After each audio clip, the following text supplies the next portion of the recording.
Kalau dengar nama Juventus, pasti yang langsung terlintas di pikiran adalah warna zebra, Del Piero, dan sang penguasa Italia.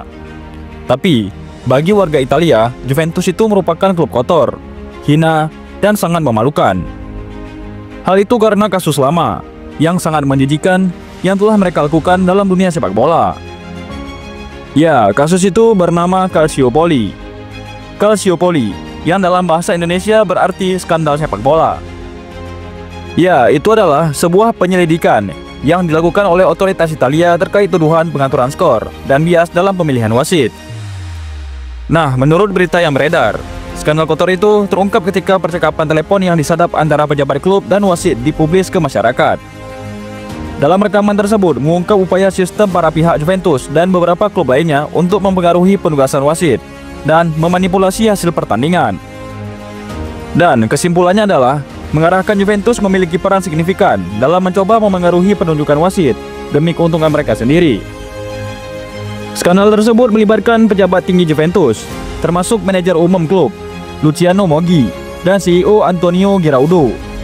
Diduga, Moggi menekan pejabat untuk mendukung Juventus dalam pertandingan-pertandingan krusial, yang akhirnya berdampak pada hasil perebutan gelar Liga.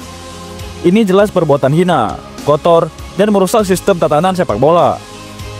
Menurut para media, Federasi Sepak Bola Italia melakukan penyelidikan khusus terhadap skandal Calciopoli ini. Dan pada Juli tahun 2006, Juventus secara resmi dinyatakan bersalah atas kecurangan dalam olahraga. Ya, Juventus mendapat hukuman berupa dicabutnya gelar Serie A mereka untuk tahun 2005 dan tahun 2006, serta diturunkan ke Serie B untuk musim berikutnya. Selain itu, Juventus menerima pengurangan 9 poin di awal musim Serie B mereka. Skandal ini juga mengakibatkan denda yang sangat besar, serta larangan bagi beberapa pejabat dan pemain yang terkait dengan klub. Nah, selain Juventus, ada beberapa klub lainnya yang terlibat, seperti Fiorentina, Lazio, dan AC Milan, yang juga turut terkena sanksi. Fiorentina dan Lazio terkena hukuman dilarang mengikuti kompetisi Eropa selama 1 musim, dan dipaksa memainkan 2 pertandingan kandang tanpa penonton. Selain itu, mereka bersama AC Milan dikenakan pengurangan 30 poin untuk musim yang baru. Ini merupakan bentuk tindakan tegas dari Federasi Italia.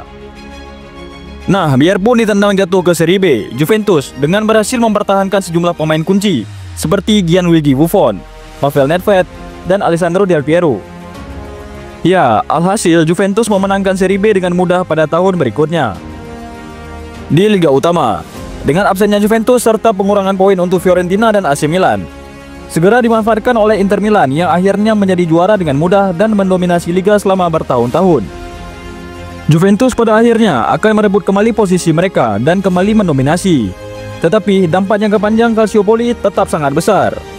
Ini seperti terdengar mustahil.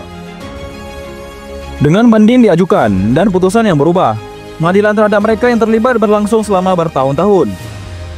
Sementara sejumlah besar penggemar meninggalkan olahraga ini. Mereka kehilangan kepercayaan bahwa pertandingan berlangsung adil dan bebas dari korupsi.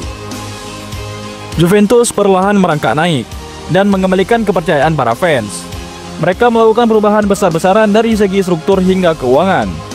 Perlahan tapi pasti, Juventus kembali meraih prestasi dan kembali dipandang sebagai klub yang dihormati di Italia dan Eropa. Juventus bahkan berhasil meraih berbagai gelar juara Liga Italia dan bahkan berhasil menembus final Liga Champions Eropa beberapa kali. Ini contoh buruk dalam sepak bola. Juventus bermain kotor. Tapi harus kita akui tindakan Federasi Sepak Bola Italia sangatlah bagus. Maka itu, ingat Juventus, ingat Calciopoli.